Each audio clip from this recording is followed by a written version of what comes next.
E Deus falar conosco de novo. Amém, queridos? Abram suas Bíblias, por favor. Mateus capítulo 9. Jean, eu estou usando aí a Almeida Revista e Corrigida, tá bom? E eu não vou sair desse texto.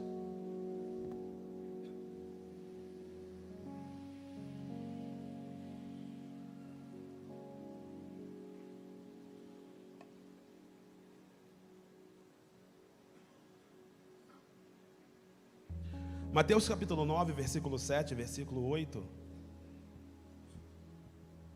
Se você não tem Bíblia, nós vamos, ou melhor, está projetado aqui no telão. Mas se você não tem Bíblia, nós vamos providenciar uma Bíblia para você, tá bom? E uma outra informação, você que ainda não adquiriu o livro devocional do nosso pastor presidente, pastor Osiel Nascimento, é um livro muito bom, muito enriquecedor. Pode ter certeza, o valor dele não paga o conteúdo. Eu repito, o valor do livro não paga o conteúdo.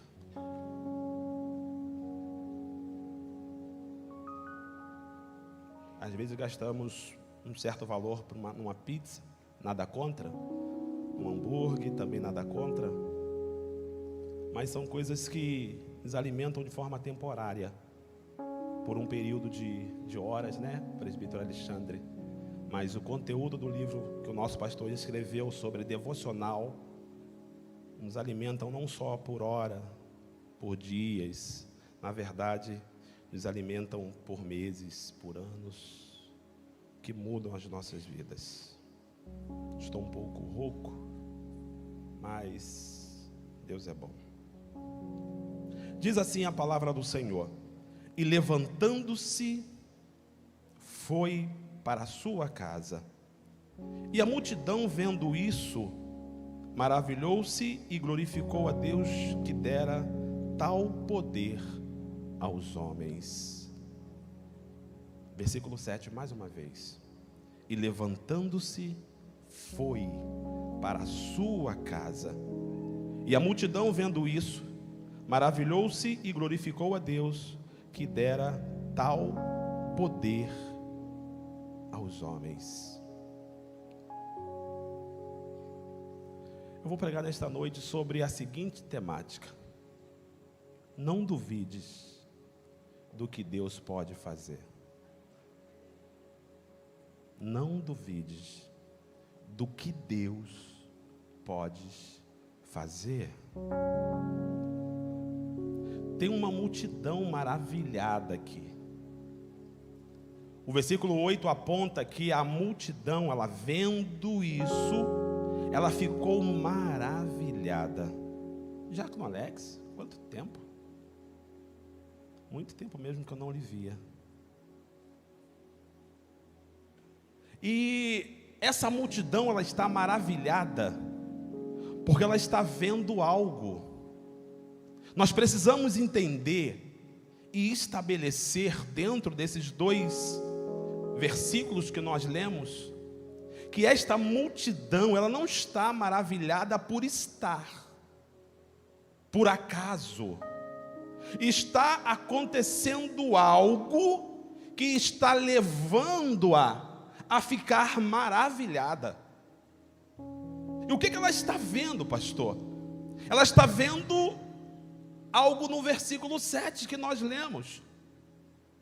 O versículo 7 está acontecendo algo, e por estar acontecendo, essa multidão está maravilhada pelo que ela está vendo. Pastor, o que está acontecendo? Tem uma pessoa se levantando e indo para casa. Tem uma pessoa ficando de pé e indo para casa. E não é ninguém que está falando para esta multidão, não. Ela não ouviu falar deste fato. Ela não ouviu alguém dizer do que estava acontecendo, não. O texto do versículo 9 nos diz que esta multidão, ela está vendo. ela vendo isso, vendo o que, pastor? Vendo um homem se levantar e ir para casa. Aí eu pergunto, o que de extraordinário tem no versículo 7? Que uma multidão fique maravilhada. Porque se levantar e ir para casa é algo comum, é ou não é? Daqui a pouquinho todos nós vamos fazer isso. Daqui a pouquinho o diácono André vai se levantar e vai para a sua casa. Daqui a pouquinho a missionária Nicinha vai se levantar e vai para casa. Que extraordinário tem nisso? E essa multidão está justamente maravilhada com isso. Porque tem um homem se levantando e indo para casa. Eu fico imaginando uma multidão vendo algo tão simples. Mas além de ficar maravilhada pelo que está vendo, o versículo 9 diz ainda que ela glorificou a Deus por este feito simples, que alguém se levanta e vai para casa,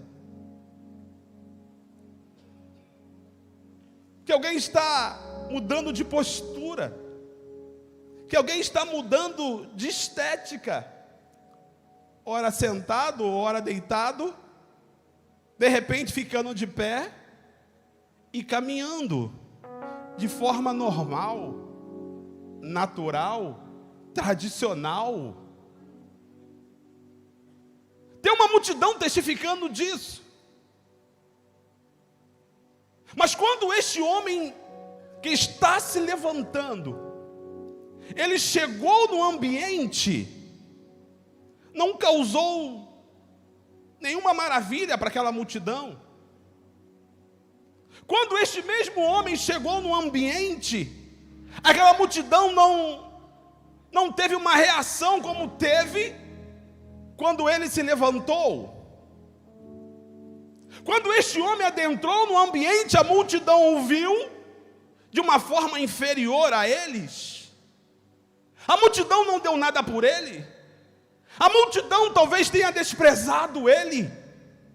A multidão não o viu como o viu saindo. Uma coisa é ele entrar e não provocar nenhuma reação. A outra coisa é ele sair e agora provocando reações. Deixa eu dizer uma coisa nesta noite. O diabo não está preocupado quando você vem para a igreja. O diabo não está preocupado da forma que você entra na igreja, mas eu posso te garantir que ele está preocupado da forma que você vai sair da igreja. Porque se você entrar de um jeito e sair do mesmo jeito, o diabo não tem reação nenhuma. Mas quando você entra de um jeito e sai melhor de quando você entrou, as reações acontecem. Aleluia! O importante não é entrar na igreja, o importante é como vamos sair da igreja. O importante não é entrar no culto, é como vamos sair do culto. O importante não é estar aqui, é como vamos sair daqui alguns minutos à frente. O diabo não está preocupado se você veio aqui carregado, triste, chorando, não. Ele não está preocupado com isso. Mas se você sair daqui diferente hoje, eu te prometo que a sua vida nunca mais será a mesma. O diabo vai olhar assim: opa, aquela pessoa entrou de um jeito, saiu de outro. Por quê? Porque aconteceu algo na vida dela que eu não pude deter, que eu não pude frear, que eu não pude impedir. Aleluia! Aleluia! Pastor, mas como que este homem chegou no culto? De que forma este homem chegou no culto naquele dia? Eu te coloco aqui pelo menos quatro situações que ele entrou no culto desta forma, mas não saiu da mesma forma. Ele entrou no culto primeiro paralítico. Ele entrou no culto carregado. Ele entrou no culto trazido por 4. Ele entrou no culto talvez até contra a sua vontade, convite de amigos, alguém o trouxe, talvez ele não tenha vindo de uma forma voluntária. Alguém insistiu que ele viesse e ele veio ao culto. Tem um jovem aqui, eu não sei se ele está aqui hoje, o Washington, está aí o Washington. Nós observávamos o Washington, eu, pastor Osiel, o pastor Davi Marinho. Todos os domingos à noite, o Washington chegava na igreja. Quando o culto era 7, o Washington chegava às 7h40. 8 horas.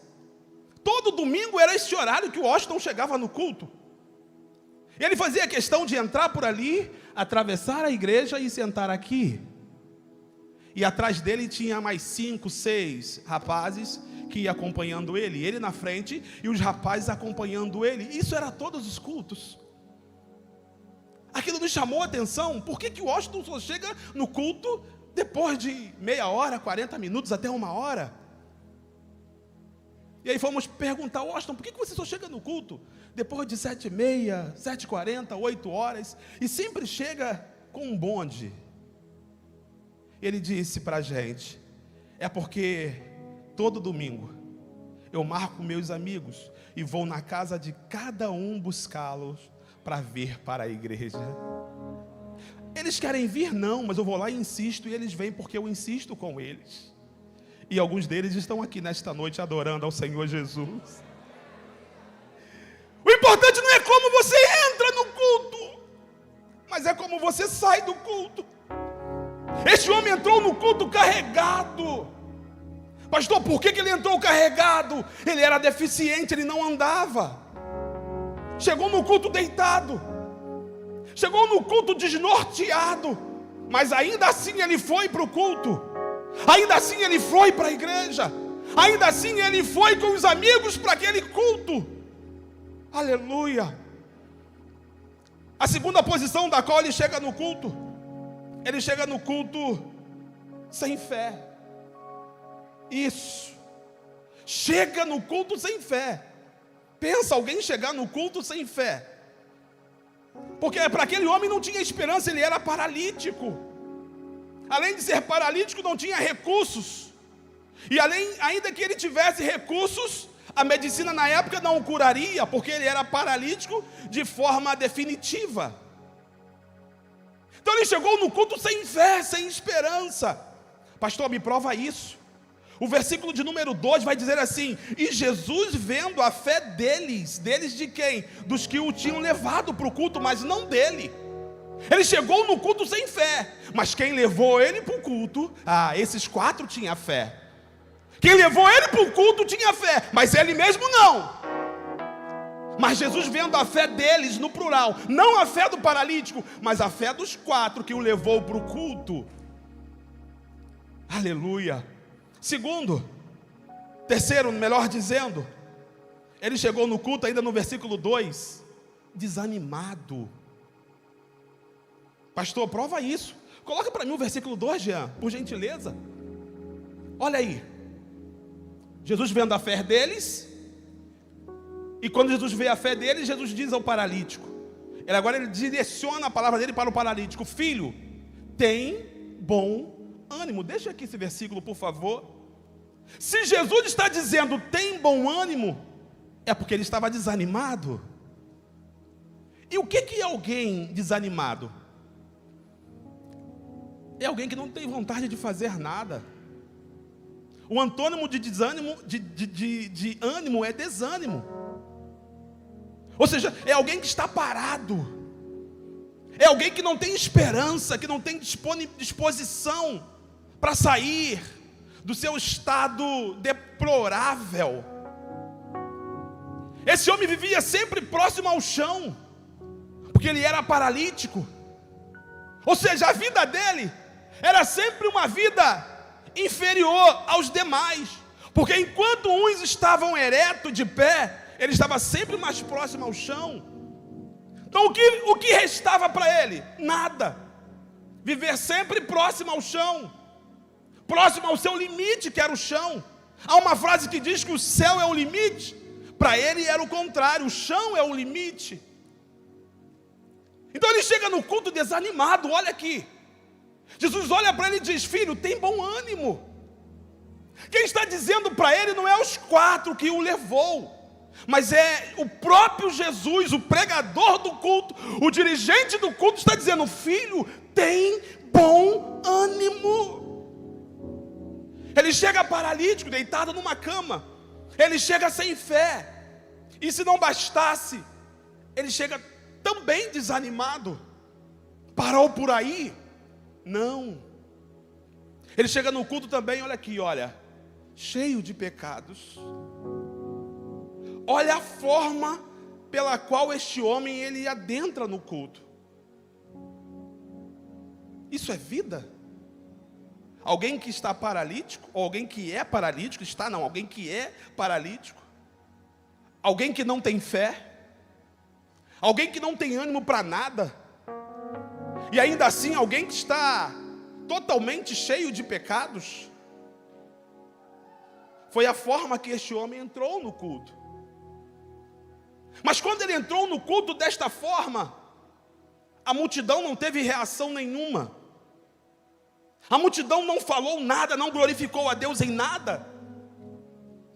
A multidão não reagiu de forma positiva, pelo contrário. A história vai dizer que este homem teve dificuldade para entrar no culto. Se não fosse a insistência, se não fosse a perseverança, se não fosse a ousadia dos que o levaram, este homem sequer teria chegado à presença de Jesus. Este homem sequer teria conhecido Jesus. Este homem sequer teria provocado uma reação nesta multidão. Mas a insistência daqueles homens, a perseverança, a ousadia daqueles homens, colocou este homem na presença de Jesus. Eu não sei a forma que você entrou aqui nesta noite. Eu não sei quais serão os problemas que você vai enfrentar amanhã, na segunda-feira. Eu não sei o tamanho da sua luta, o tamanho da sua prova. Eu não sei o tamanho do seu problema, mas eu posso te garantir que eu não posso resolver nada. Eu não posso fazer nada como aqueles 4. Não podia fazer nada por aquele homem, mas eles tinham fé suficiente para colocá-lo na presença daquele que poderia fazer alguma coisa. E eu te garanto nesta noite que aquele que pode fazer alguma coisa, ele está presente aqui hoje para mudar a história da sua vida. Você precisa acreditar nisso. Aquele homem chegou desta forma. E Jesus, não é que aquele dia Jesus resolveu olhar para aquele homem. Não é que Jesus olhou para aquele homem e disse: ei, eu gosto disso. Porque aquele homem nem crente era. Aquele homem ainda não tinha se convertido. Mas como Jesus ele trabalha com o futuro e inserindo-o no presente, ou seja, para Deus não tem presente, como também não tem futuro, Deus é eterno, Ele vive no Kairós. Olha o tratamento que Ele vai dar a este homem. Filho. Este homem entra naquele culto paralítico, sem fé, desanimado, cheio de pecado. A multidão não dava nada por ele. A multidão o desprezava.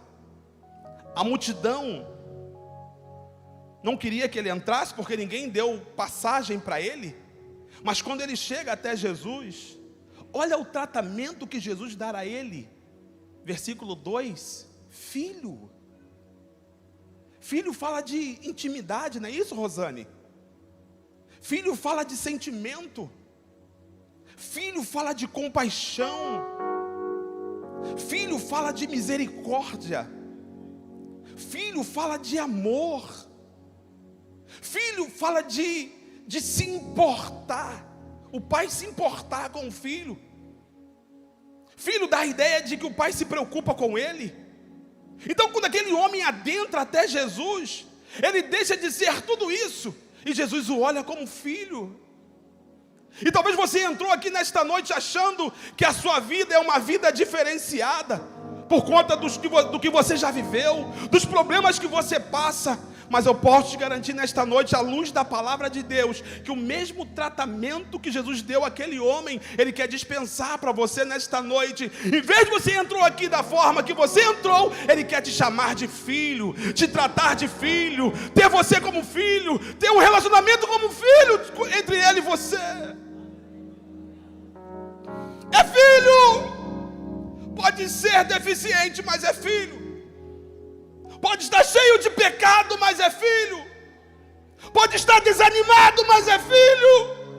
Pode estar sem fé, mas é filho. Pode estar com tudo isso, mas Jesus olha ele como filho.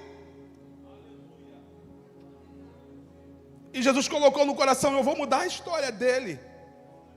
Eu vou mudar a história deste homem, porque ele é filho.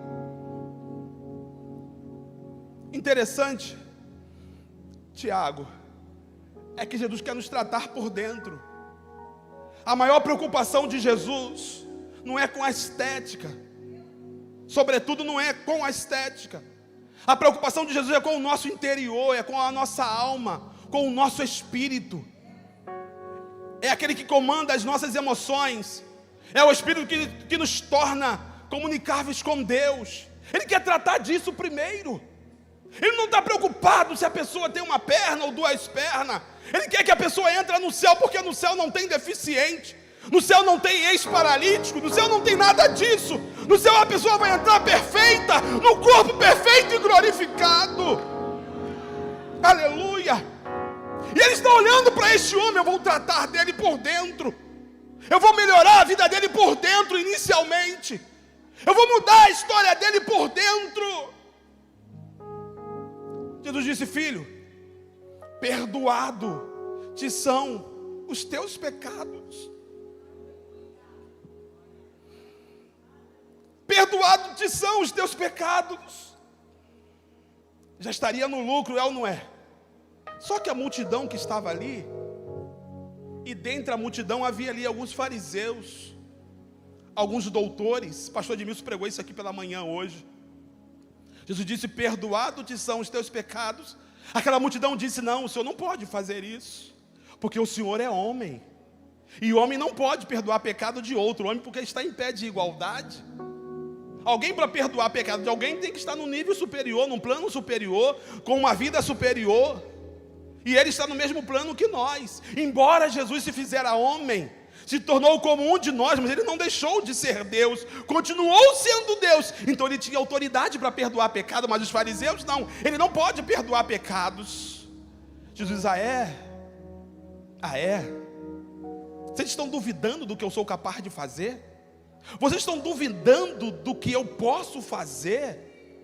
Vocês estão pensando que eu não posso perdoar pecados, eu não posso curar? Então eu vou provar para vocês que eu posso fazer as duas coisas, porque para mim, tanto perdoar quanto curar, eu não tenho dificuldade alguma. Não duvide do que Deus pode fazer. Não duvide. Pastor, me prova que ele fez isso. Versículo 5, por favor, Jean. Olha o que ele vai dizer: pois o que é mais fácil? O que é mais fácil? Me aponta aí. Ele desafiou aqueles fariseus, aquela multidão. Me aponta aí, o que é mais fácil? Dizer ao paralítico: perdoado te são os teus pecados? Ou levanta, é uma pergunta, ou levanta e anda. O que é mais fácil? Me diz aí, algum ousado, algum doutor da lei, alguém que estudou o judaísmo todo, estudou a Torá, alguém que estudou a lei mosaica, me diz aí, levanta um de vocês, naquela reunião, naquele culto, e me diz, o que é mais fácil? Eu dizer, perdoados estão os teus pecados, ou levanta e anda? Quem de vocês vai limitar o meu poder? Quem de vocês vai limitar o que eu posso fazer? Quem de vocês vai dizer o que eu posso, o que eu não posso?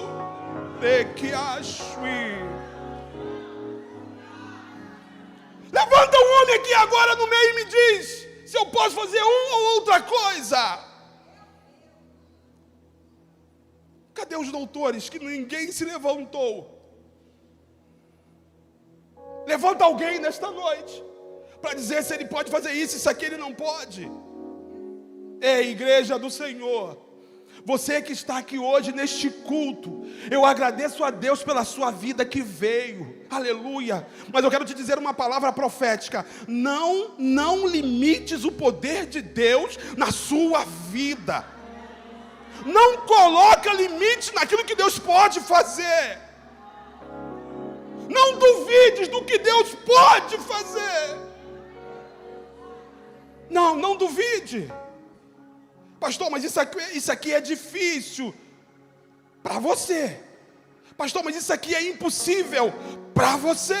Pastor, mas isso aqui não dá para você. Deus disse: mulher, você vai ter um filho. Ela disse: não, impossível. Aí Deus perguntou a ela: por acaso há algo impossível para Deus? Por acaso há algo impossível para Deus? Há algo impossível? Há algo que Deus pode se esbarrar num limite? Há algo que Deus vai querer fazer e aí alguém que vai conflitá-lo e vai dizer: não, o senhor só pode ir até aqui? Duas irmãs crentes, eu citei isso aqui na outra pregação, duas irmãs crentes disseram para ele: olha, se o senhor estivesse aqui, meu irmão não teria morrido, mas agora a morte chegou. E aí, pior do que a morte ter chegado, já passou-se 4 dias, meu irmão está podre já dentro do túmulo. A morte levou meu irmão por conta do seu atraso, por conta da sua demora. Aí Jesus disse para aquelas duas irmãs: mas eu só preciso que você confie em mim. A nossa parte sempre será a parte mais fácil. A nossa parte vai ser a parte sempre mais fácil. Pastor, qual é a parte mais fácil? Confiar nele. Pastor, tem mais? Tem. Qual é a nossa parte? Entregar o nosso caminho a ele, confiar nele, e o mais ele fará. Só que às vezes nós limitamos Deus. Às vezes nós duvidamos de Deus. Achamos que Deus não vai fazer. E aí queremos colocar mérito. Deus não vai fazer porque eu não mereço. Deus não vai fazer porque eu não fiz por onde. Deus não vai fazer porque eu não fiz isso. Esse homem fez o quê? Para merecer o que Deus vai fazer na vida dele? O que esse homem fez? Se nem crente era, se nem fé tinha. Aliás, nem fé esse homem tinha. Uma pessoa sem esperança, uma pessoa paralítica, desanimada. Imagine se Deus fez para esse homem, que nem crente é, que nem na igreja ia. Imagine você que está na igreja, que veio ao culto. Imagine você que quer, que acredita, ou quer acreditar nele. Deus fala assim: qual o pai? Qual o pai? Está lá em Mateus. Qual é o pai que o filho pede pão, presbítero Raimundo, e o pai vai dar pedra? Qual o pai? Pastor Danilo, o Rafael, não é isso? Felipe e Rafael te pede algo, e você como um pai: pai, me dá pão. Aí você: filho, come aqui essa pedra. Pastor Gessé, o Davi, o Miguel, qual é o pai que vai dar ao filho algo que vai prejudicá-lo? Qual é o pai que o filho pede carne, o pai dá serpente? Embora a serpente é carne, mas qual é o pai que vai fazer isso?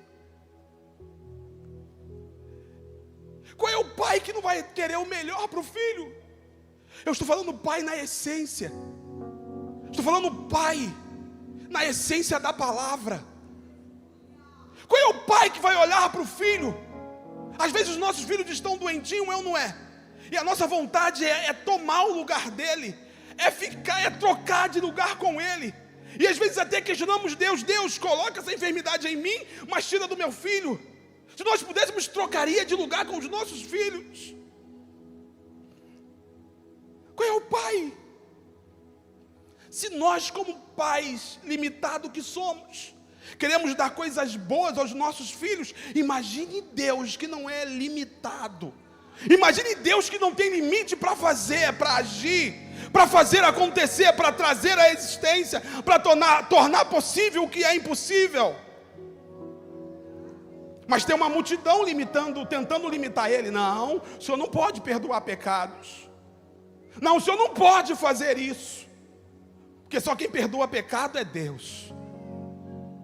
Só quem pode perdoar pecados é Deus. Versículo 6. Ora, para que saibais que o Filho do Homem... Eu gosto disso aqui, pastor Jessé, porque são os detalhes. Para que saibais que o Filho do Homem tem... Aonde, irmãos?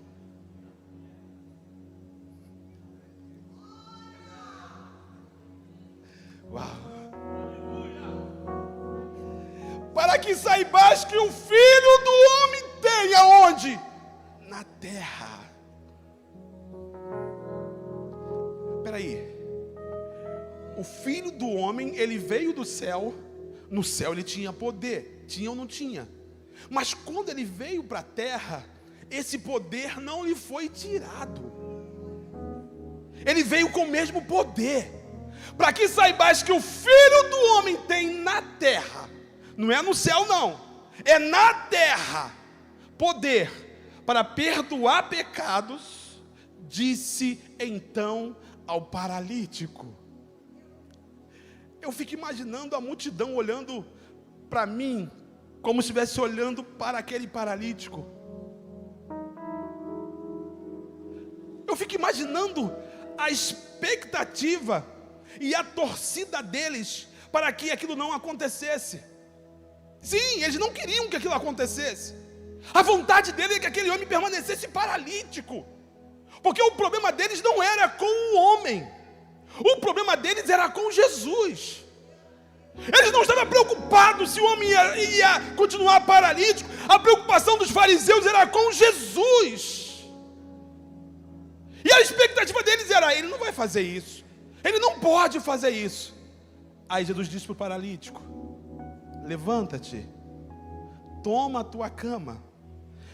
Doutora Milena, o que me chama a atenção aqui, eu já caminho para o fim, é que Jesus, ele só vai usar o verbo.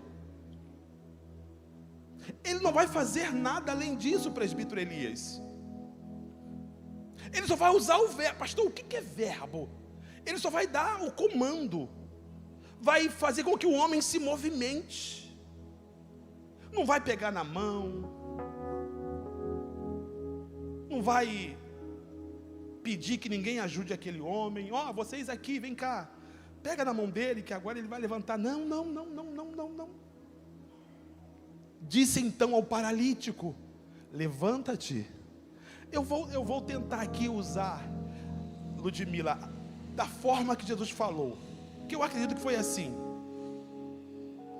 levanta, pega a sua cama e vai para a sua casa. Pastor, mas ele não impostou a voz, não, na comunicação que nós aprendemos, né? Ele não aumentou o tom, não, do tipo: levanta, pega a tua cama. Não, eu acredito que para ele fazer isso era tão fácil, pastor Bruno, que ele diz assim: olha, ei, levanta, pega a tua cama e vai para a tua casa. Pastor, com que esforço? Nenhum. Aquilo entrou no ouvido daquele homem como se fosse uma flecha, Tiago. Entrou como se fosse uma flecha no ouvido daquele homem. Eu fico imaginando a cena ali, aquela multidão olhando, depois de uma palavra liberada por Cristo para aquele homem se contorcendo naquela cama, naquele estrabo ali, se contorcendo, ficando de pé, pegando a cama, colocando nas costas e saindo diferente da forma que ele entrou no culto naquela noite. Aleluia! Ministério de Louvor, pode vir, por favor. Não é que aquilo funcionou. Mas funcionou por quê, pastor? Porque aquele homem acreditou na palavra de Jesus. Ei, aqui está a chave de mudança. Você acredita de que Jesus é capaz de fazer? Então não duvide. Não duvide do poder do nosso Deus. E a multidão vendo isso, maravilhou-se, vendo que o homem se levantando, maravilhou-se, glorificou a Deus que dera, versículo 8, coloque aí, por favor, que dera tal poder aos homens. Curioso que somos estudiosos da Bíblia, eu peguei esta parte final aqui, que dera tal poder. Aí dera tal poder. Eu pensei assim, tal. Eu disse, que palavra é essa, tal? Que palavra é essa, gente, tal? E aí, esta mesma palavra aparece em João capítulo 3, versículo 16. Porque Deus amou o mundo de tal. Aí eu fiquei curioso, pastor Oséias, que é um estudioso do grego, do hebraico, do aramaico, do mandarim. Eu disse, gente, deve ter alguma coisa nessa palavra aqui. Tal, que tal é esse? Tal. Porque Deus amou o mundo de tal maneira, e a mesma palavra aparece aqui, que dera tal poder. Eu disse, espera aí, eu vou buscar em outras versões. Fui na NVI, está lá, tal. Fui na Nova Tradução Linguagem de Hoje, tal. Fui na Nova Almeida Atualizada, está lá a palavra tal. Eu fui numa outra versão, tal.